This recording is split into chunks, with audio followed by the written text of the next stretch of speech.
Diogo Jota didn't die in an accident, shocking new report reveals suicide tied to mounting debts. In a stunning development that has rocked the football world, new reports suggest that Liverpool forward Diogo Jota may not have died in a tragic car accident in Spain, but instead, took his own life amid a growing storm of financial and psychological pressure. The beloved Portuguese international, known for his tenacity on the pitch and humility off it, was found dead alongside his younger brother, Andre Silva, following what was initially described as a horrific road crash last week. But whispers began to circulate almost immediately that not everything about the incident added up. Now, insiders claim that the accident may have been a carefully staged suicide, and the motive behind it is as heartbreaking as it is scandalous. The perfect mask? For many, Jota was the picture of success.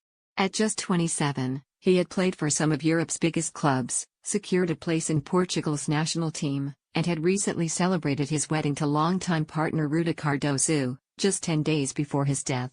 But sources close to the player have begun to share a darker picture of the star's final months. According to one anonymous club staffer, Jota had been acting strangely withdrawn during training sessions.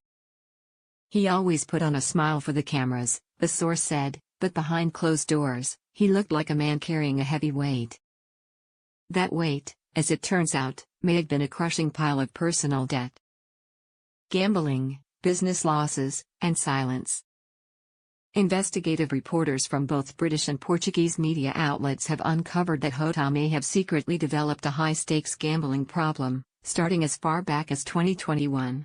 Allegedly lured into underground betting rings by former acquaintances, he reportedly lost significant sums in private card games and online casinos under anonymous aliases.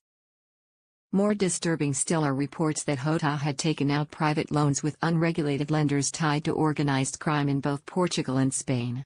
Some of these loans carried exorbitant interest rates, and insiders claim he was under intense pressure to repay. Threats included harassment and even veiled warnings aimed at his family. There were also whispers of failed business ventures. According to Portuguese tax records, Jota had quietly invested in a string of hospitality properties that quickly collapsed due to poor management and post-COVID economic strain. Losses were said to be in the seven-figure range. Early June, just weeks before his death, one former teammate said Jota was visibly cracking.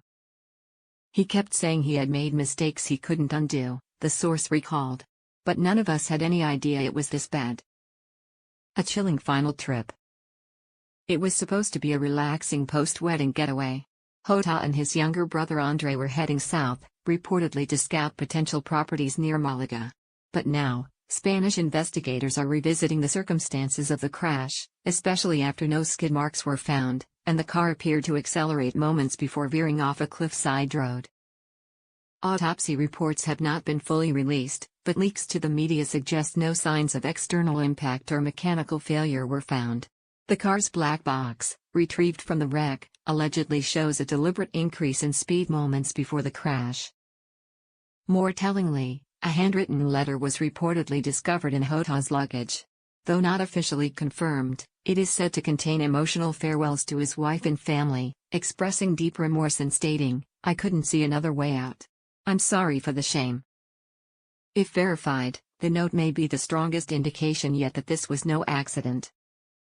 The family's silence.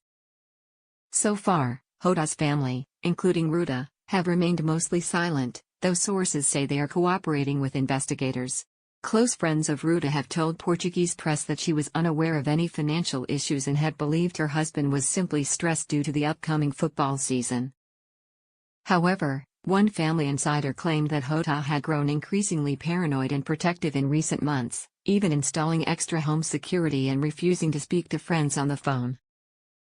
Liverpool club response. Liverpool FC has not officially commented on the new allegations, though grief counselors have reportedly been made available to players and staff. A senior club figure told the Mirror under condition of anonymity. "We are devastated, but if these stories are true, then clearly Diogo was in a lot of pain. We wish we could have helped him before it was too late." Comes next. Spanish authorities have neither confirmed nor denied the suicide theory, stating only that investigations are ongoing and that all possibilities are being considered. But if the theory is confirmed, it would mark one of the most shocking suicides in modern football, and raise serious questions about the mental health pressures facing elite athletes. Meanwhile, fans across the world continue to mourn a player they believed had it all, never knowing that, behind the fame and fortune, Diogo Jota was fighting demons that ultimately consumed him. One supporter wrote in a tribute outside Anfield Stadium, "He was a hero to us. But who was there to save him?